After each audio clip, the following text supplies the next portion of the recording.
one thing I do feel confident in. So Alabama's not done. Texas A&M is forever done under Jimbo. It's over. It is fucking over. Okay. And I think it's pretty much time to start putting together the money to buy out Jimbo Fisher. I think it's time to very seriously think about hiring Mike Elko. Here are some more numbers on Texas A&M. Texas A&M 1-7 in their last 8 games against Power 5 teams. Now, the only win was a good one. It was the beatdown of LSU. Here's some insane numbers from Jimbo Fisher during his tenure at Texas A&M when it comes to playing on the road. Texas A&M have now lost 7 consecutive road games, and they still have to go to Tennessee, to Ole Miss, to LSU this year. Could get up to 10 in a row. They are 7-14 in Jimbo's entire tenure on the road. 7-14. That includes a 4-1 COVID year. How about this? Enhance, CSI. Let's go closer. Offensively, Jimbo Fisher has failed to score 30 points in 80% of his road games at Texas A&M. 80%. In fact, he's only broken 30 points 4 times on the road since he's been Texas A&M's coach. 2020 South Carolina, they won big. 2020 Auburn, they won big. 2020 Tennessee, they won big. And then 2021 at Mizzou, they won big. Now, they did break 30 for the in Miami the other day to make it 5 times. However, they lost that game for the first time. So, and then the last thing I'll say, Aaron, it is time to fire up our favorite machine, the old Kevin Sumlin, Jimbo Fisher machine. Through the same amount of games, which is now 62, Kevin Sumlin was 43-19, Jimbo Fisher 40-22. So he is now 3 games behind Kevin Sumlin. It is only getting worse. And that's not to say that Kevin Sumlin's a good coach, because Kevin Sumlin is obviously done. He obviously lost whatever he had. Jimbo Fisher has lost whatever he had. I'm with you. It's just, it's going to be I think I had $76 million to buy him out at the end of the season. So I think that's the question. Like, if there was if it was under 30, he'd be done. Maybe even under 50. Okay, wait. I think you want it under 30? All you got to wait till is 2028. Yeah, that's it. 2028, it's 29. It's just at this point, I think even after last year, the only thing that is keeping him job, as we know, it's the money. Like, it's just, that is a large sum of money to go ask your supporters to put together in order to get rid of your head coach. And if you could do it, and this may be the final straw, if this team with what they've amassed this year turns out to be a 7-5 football team, and I would even say 8-4. Like, I think Jimbo, obviously, like, you do have the ability. Like, you've shown you could beat Bama. You've almost done it 2 years in a row. You get Alabama at home. Like, that's the game I'm circling right now for Jimbo Fisher. October 7th. If you want to save your career, Alabama will always save your career. No matter how good or bad Alabama is this year, if you can beat the Crimson Tide at home, you'll keep your job. If you lose to Alabama and you're an 8-4 football team, I do think there will be enough people ready to move on.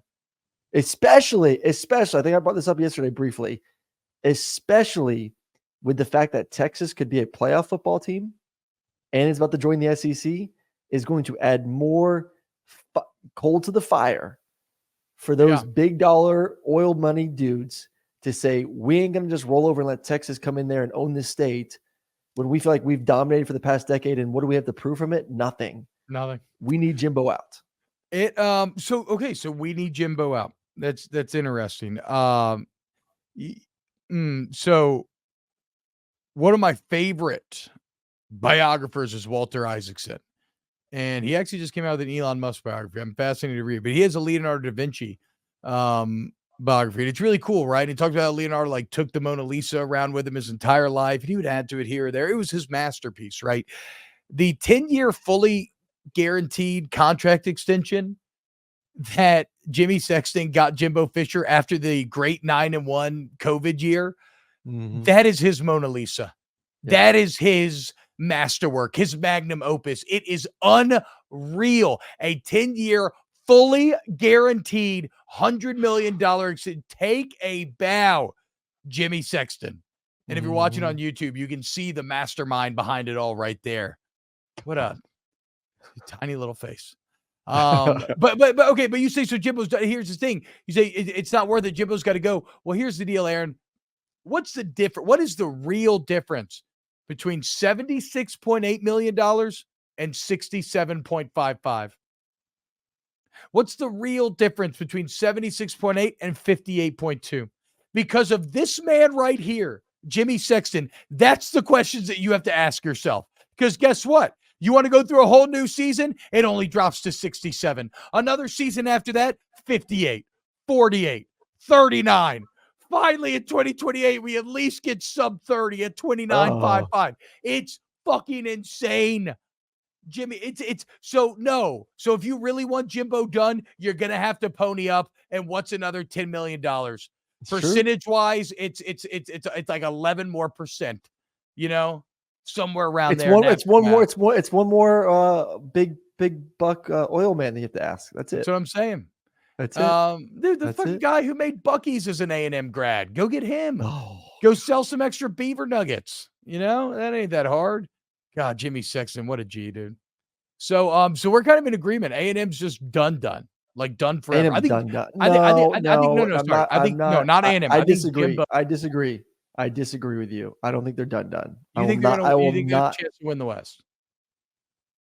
But were we expecting them to win the West this year? Was it like win the West or bust for me? That wasn't the case. Like they were still fucking should be. In most people's mind, third in the I don't think there was never the discussion, at least to my knowledge, of Jimbo and A&M needs to win the West for him to keep his job at all.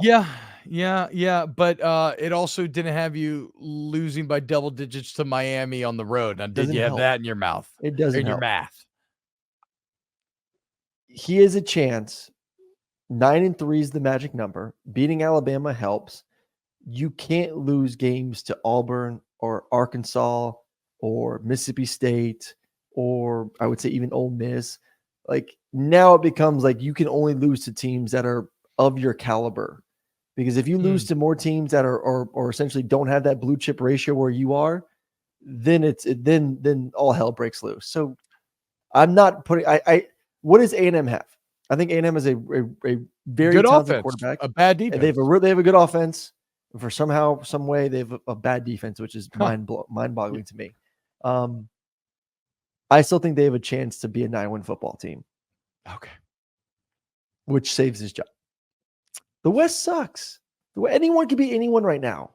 Anyone can beat anyone. But like you said, you got Texas coming in, looking as hot as ever, and you're gonna limp into the pot with a 9-4 A&M team because you're a little poor boy and you can't pay your big money buyout. I thought you were oil guys. I thought you had all the money in the world. Fucking make it happen.